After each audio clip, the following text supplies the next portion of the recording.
Bueno, y para profundizar sobre esta realidad, insistimos, en pleno 2022 es increíble que todavía tengamos tremendas brechas de acceso a agua potable y alcantarillado. Vamos a conversar con Carla Gaviño, profesora de la Escuela de Gestión Pública de la Universidad del Pacífico. Carla, ¿cómo está? Buenas tardes.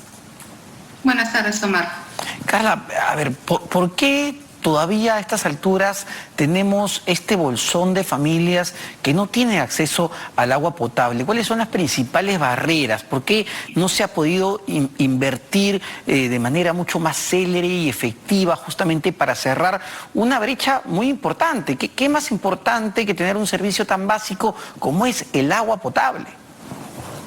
Claro, y si me permites, el agua potable, aparte de ser básico por el tema del consumo humano, también es un servicio piso que permite otro tipo de infraestructura necesaria como la educación, como la salud. Todos estos servicios requieren contar con agua potable en el establecimiento, ¿no?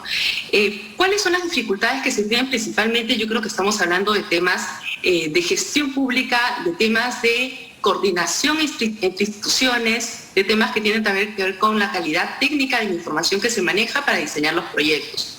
Por ejemplo, si nos remitimos a los 11 proyectos que están en el Plan Nacional de Infraestructura en materia de agua potable y saneamiento, de los cuales 8 son propuestos por SEDAPAL, o sea, está concentrado el PENIC en materia de agua potable en Lima, con lo cual también hay un espacio para mejorar, para incluir más fuera de Lima, ¿no? Pero de esos que están concentrados en Lima, el primero es obras de cabecera, el proyecto Obras de Cabecera para el abastecimiento de agua a Lima, que se espera que logre beneficiar a cerca de 2 millones de habitantes. Ese es un proyecto bastante grande. Este proyecto inicialmente se esperaba que se adjudique a comienzos del 2021, en el primer trimestre del 2021. Luego se pasó al segundo trimestre de 2022.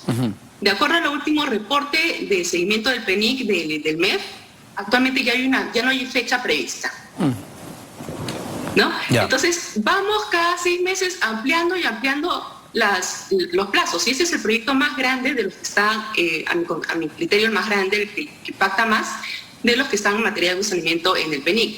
¿Cuáles son las razones de la dilación? Bueno, habían ahí temas que tenían que ver con coordinaciones entre SUNAS, Funversión, el Ministerio de Vivienda, Construcción y Saneamiento, SEDAPAL, por la asignación del riesgo tarifario. No se ponían de acuerdo en aspectos técnicos. Habían aparte 3 estudios adicionales que tuvo que elaborar por Inversión, más un estudio para ver el tema de la ampliación de un repositorio que está en Huachipa. Es decir, la información con la que llegó el proyecto era un poco insuficiente y luego hubieron situaciones de coordinación que no fueron las más idóneas, las más ideales y que han retrasado los programas al momento que ahorita no se tiene una fecha prevista clara para adjudicar, ¿no? Mientras todavía lamentablemente nos perdemos meses de meses en diseñar proyectos básicos y necesarios para el país, ¿qué nos dice la data actual? Porque me parece que todavía no es muy precisa. ¿Cuántas familias en el Perú no tienen acceso a la conexión de agua potable o al servicio también de alcantarillado? Para entender el nivel del problema.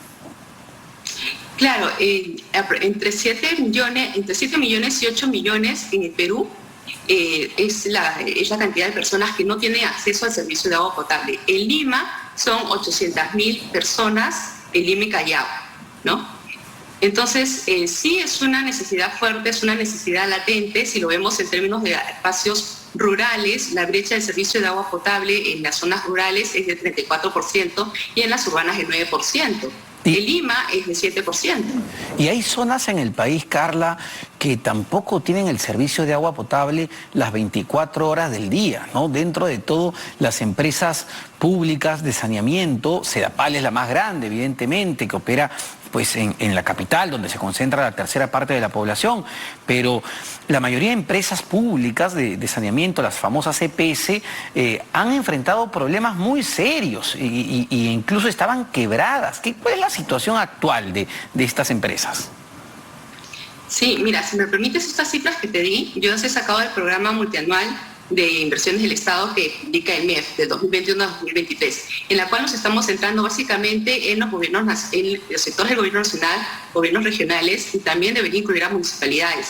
pero es muy posible que haya un buen grupo o una data importante de nivel municipal, que como tú dices, son los encargados fuera de Lima de la prestación del servicio de agua, que no esté del todo recogida, ¿no? Entonces, sí es preocupante la situación. Fuera de Lima, efectivamente hay un tema de coordinación con las EPS, muchas de ellas pertenecen a más de una municipalidad, hay un tema presupuestal, hay un tema también con las juntas de usuarios, las famosas JAS, ¿no? Hay muchos actores. Y esa cantidad de actores, más el tema de la deficiencia de la información, de los estudios de preinversión, las dificultades para coordinar, pues hacen que el servicio se preste, no llegue a prestarse idóneamente o en los tiempos adecuados, porque los proyectos no son más adecuados y no están tampoco listos de acuerdo a los cronogramas previstos. Si nos pasa en el PENIC, que son los proyectos más importantes para el país, los que se han priorizado en infraestructura, ya podemos imaginarnos cómo está pasando en otros proyectos de ribete municipal. Ahora, yo sé que este es un tema polémico, pero la solución al problema del acceso de agua en el Perú parte por la privatización. Es efectivamente bastante complicado, como tú mencionas, ¿no? Ahí hay una serie de factores que ya exceden lo técnico, ya hay una serie de otros criterios a tener en cuenta. Lo cierto es que el agua es un derecho de todos los peruanos y que tenemos que buscar las salidas más eficientes, buscar las mejores maneras de ejecución, ya sea por obras por impuestos, ya sea por APPs, ya sea por obra pública, buscar de qué manera lograr ejecutar los proyectos en tiempos adecuados. Privatizar el servicio yo creo que podría tener puntos a favor, pero también puntos en contra. Entonces las soluciones siempre tienen que ser soluciones con esta llamada licencia social, para evitar más bien que las consecuencias terminen siendo un poco adversas a lo que se tenía previsto, ¿no? Sobre todo en un tema tan delicado como es el servicio del agua, ¿no? Claro, y me pongo a pensar en la tarifa que se paga actualmente en Perú. La tarifa que pagamos por el agua, ¿es baja, es intermedia, es cara o varía en función de, digamos, las complejidades de cada familia?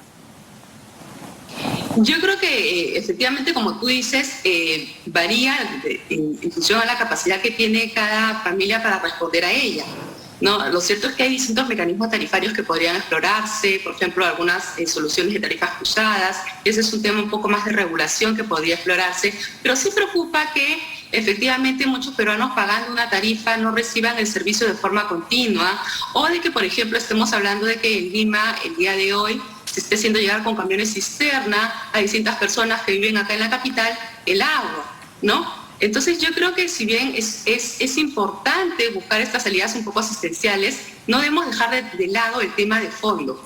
Mejorar las opciones para ejecutar la infraestructura oportunamente, en buena calidad, y prestar bien el servicio, porque si el activo no viene bien, el servicio no se va a prestar bien.